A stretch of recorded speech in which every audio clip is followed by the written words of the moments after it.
सो अभी हमारे साथ हैं मनोज के झा सर, जो कि जीएस स्कोर के डायरेक्टर हैं, और सर ने अभी तक मॉक इंटरव्यूज में हजारों स्टूडेंट को गाइड किया है। तो सर सबसे पहले आप यही बताइए कि मॉक इंटरव्यूज की इम्पोर्टेंस क्या है। देखिए, किसी भी कॉम्पिटिटिव एग्जामिनेशन में किसी भी स्टेज का सबसे पहला इम्पोर्टेंस मार्क्स से ही जोड़ा जाता है, और इंटरव्यू भी उसी तरह से है, 250 मार्क्स का है। और ये एक तरह से देखिए कि ये आपका रैंक डिसाइड करता है जी। आप कहाँ पे फॉल करेंगे वो बहुत हद तक इंटरव्यू के मार्क्स से ही पता चलेगा कि आप 170 पे, 180 पे, 190 पे हैं, 200 के आसपास हैं। और ओवरऑल ये आपका एक तरह से रैंक डिसाइड करेगा। ये आप यही इसका क्रक्स है। ओके, जैसे आपने इतने सारे स्टूडेंट को गाइड किया है मॉक इंटरव्यूज के लिए, तो उन्होंने भी फीडबैक दिया होगा कि मॉक इंटरव्यू से हमें इस तरीके की हेल्प मिलती है, तो आप क्या बताएं? मॉक इंटरव्यू से डेफिनेटली हेल्प मिलती है, लेकिन डिपेंड करता है कि आपका पैनल किस तरह का, कितना मैच्योर्ड है पैनल। और उसका सिर्फ सिविल सर्वेंट्स, एकेडमिशियंस से लेना देना नहीं है। How do you handle it matters a lot. जैसे फॉर एग्जांपल आपका गाइडेंस काफ़ी मैटर करेगा। एक स्टूडेंट को पैनल का गाइडेंस काफ़ी मैटर करता है, इसलिए पैनल्स की मैच्योरिटी बहुत इंपॉर्टेंट है, नंबर 1। नंबर 2, इसमें एक बार आप मॉक दे के काफ़ी हद तक आपकी सेल्फ असेसमेंट तो हो ही जाती है कि what is the level of confidence. I don't say preparation, क्योंकि प्रिपरेशन तो आप कितना भी करके जाएं, वो सवाल नहीं पूछेंगे जो आप प्रिपेयर करके जा रहे हो, because it's not like PT और मेंस की तरह नहीं है। इट्स बेसिकली एक चिट चैट जहाँ पे एक बातचीत होती है, और it's more kind of personality test. तो this is my suggestion to the students कि वो एक सेल्फ असेसमेंट के तौर पे इसको लें, और कहाँ इम्प्रूव करना है वो असेस करें और वहाँ पे वर्क करें। That's it, nothing else. जी सर। सो बहुत सारे स्टूडेंट हैं जो अभी मॉक इंटरव्यूज की तरफ देख रहे हैं या फिर मॉक इंटरव्यू लेने का सोच रहे हैं, तो सर आपका जो पैनल है वो कैसे डिफरेंट है, या फिर आप किस तरीके से गाइड करने वाले हैं? सी पैनल तो बहुत इमिनेंट ब्यूरोक्रेट्स, एकेडमिशियंस का है, और हम लोग तो बहुत लंबे समय से कर रहे हैं। उसमें इशू ये नहीं है। इशू ये है कि बेसिकली एक स्टूडेंट को आप गाइड कैसे करते हैं वो इम्पॉर्टेंट है, और जो पैनल है उनका अपना एक्सपीरियंस इस कंटेक्स्ट में क्या है। जैसे किसी भी स्टूडेंट को आप देखेंगे तो जनरली अभी के टाइम पे उनसे प्रेशर में कई तरह की मिस्टेक्स होने लग जाती है। जैसे 1 साल का करंट अफेयर्स पढ़ रहे हैं, 2 साल का करंट अफेयर्स पढ़ रहे हैं, ऑप्शनल पढ़ रहे हैं, इन सब की जरूरत नहीं है। जरूरत इस बात की है कि आप बेसिकली कॉन्फिडेंट हो that how much you know yourself and how much you are aware about certain issues. That's it.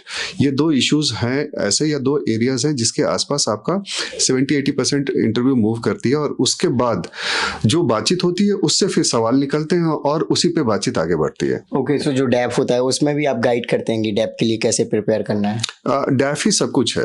अगर आप कहें तो सब कुछ कहने का मतलब ये है कि डैफ इज योर क्लेम। एक स्टूडेंट अगर इंटरव्यू बोर्ड को देता है तो वो क्या देता है? डैफ ही देता है। और डैफ में आप क्या लिखते हैं? अपने बारे में सारी डिटेल्स लिखते हैं। इसका मतलब ये है कि डैफ आपका क्लेम है, what you are, you are claiming that this is what I am। तो उसमें वो जो क्लेम है, उस क्लेम से बातचीत शुरू होती है, बहुत ही जनरल बातचीत शुरू होती है। For example I do remember एक लड़की थी, सिलेक्टेड कैंडिडेट है, 13th रैंक, नेहा। उनसे उन लोगों ने पहला क्वेश्चन जो पूछा वो उसके ईमेल आईडी पे था। मैं उसकी ईमेल आईडी रिवील नहीं करना चाहता हूँ, लेकिन ईमेल आईडी पे था। आपको स्टूडेंट ईमेल आईडी खोलते समय और तो कभी सोचा नहीं होगा, लेकिन वो बहुत पिकुलर था। उन्होंने उससे सवाल पूछे। इसी तरह से आई डू रिमेम्बर एक स्टूडेंट है, एपीएस है, दीपक, मध्य प्रदेश कैडर में है। उन्होंने सवाल पूछा उनकी हॉबी से, और बहुत देर चली बातचीत उनके हॉबी पे और वर्क एक्सपीरियंस पे। फॉर एग्जांपल जैसे वो एडोबे में जॉब करते थे, तो वो उन्होंने मुझे बताया कि जो उनकी इंटरव्यू थी तकरीबन 10 मिनट उनका सिर्फ और सिर्फ वायरस पे ही बातचीत हुई, नथिंग एल्स। क्योंकि वो आईटी एक्सपर्ट है के तौर पे एडोबे में जॉब करता था। बोर्ड मेंबर में भी संयोग से एक आदमी आईटी एक्सपर्ट उस दिन मिल गया। So you don't know what kind of composition you are going to face, then it happens. तो और इंटरव्यू में उससे एक बड़ी दिलचस्प सवाल उससे पूछी गई उसके हॉबी को लेके, और वो था कि why people listen music when they are sad. जब लोग दुखी होते हैं तो म्यूजिक क्यों सुनते हैं? और उसका जवाब था कि I never thought of it, मैंने कभी सोचा ही नहीं।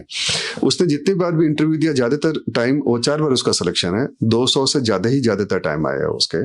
और उसका एक रीज़न ये था कि interview is also a test of truthfulness. ये सिर्फ इंफॉर्मेशन नहीं है कि आपको कितना आता है, आप कितना ट्रूथफुल हैं, कितना कन्विक्शन के साथ आप आंसर दे रहे हैं, दैट्स वेरी वेरी इंपॉर्टेंट। सो ये सब सारी चीजें मैटर करेंगी। कई बार क्या होता है कि स्टूडेंट्स को लगता है कि हमको अगर मैंने 2 सवाल नहीं दिए या 3 सवाल नहीं दिया, जवाब नहीं दिया तो क्या होगा। कुछ नहीं होगा, सवाल इसका नहीं है। How do you handle yourself is more important. ये सर, अभी आपने जैसे कि बताया कि हॉबीज से क्वेश्चन पूछे जा सकते हैं या फिर आपके जो नॉलेज है, करंट इशू है, उससे रिलेटेड क्वेश्चन पूछे जा सकते हैं। तो कभी कभी क्या होता है कि पर्टिकुलर, जैसे हालांकि मैनेज करने की ट्राई करते हैं बोर्ड मेंबर, कभी कभी क्या है पर्टिकुलर जैसे हॉबीज पे क्वेश्चन चला गया, पर्सनल पे चला गया तो उसी पे ज़्यादा रहता है, या फिर कभी कभी करंट जो इशूज़ होते हैं उस पर ज़्यादा चला जाता है। तो इन सब चीज़ों को कैसे ध्यान रखें? देखिए, एक चीज़ है कि आपको ये पता होना चाहिए कि आपका इंटरव्यू कहाँ जा रहा है। और अगर आपको लगता है कि इंटरव्यू थोड़ा सा इस डायरेक्शन में जा रहा है जो आपके लिए ट्रबल एरिया है, तो आपको ये हैंडल करने आना चाहिए कि वहां पे आप रोक दें उसको रोक दें in the sense that you can not से आई डोंट नो, लेकिन आप उस एरिया में ज्यादा इंगेज करने की कोशिश करें बोर्ड को, जहां पे आपको लगता है कि you are comfortable to talk. Interview का सिर्फ और सिर्फ एक मूल मंत्र है, that it should be like ping pong ball.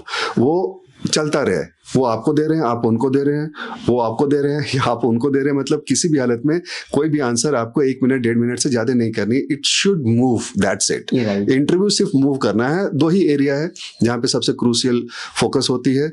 Issues, वो जनरल इश्यूज भी हो सकते हैं, वो कंट्रोवर्शियल इश्यूज भी होते हैं। कंट्रोवर्शियल इश्यूज में कई बार स्टूडेंट स्टैंड लेने में फंस जाता है या दिक्कत होती है उसको।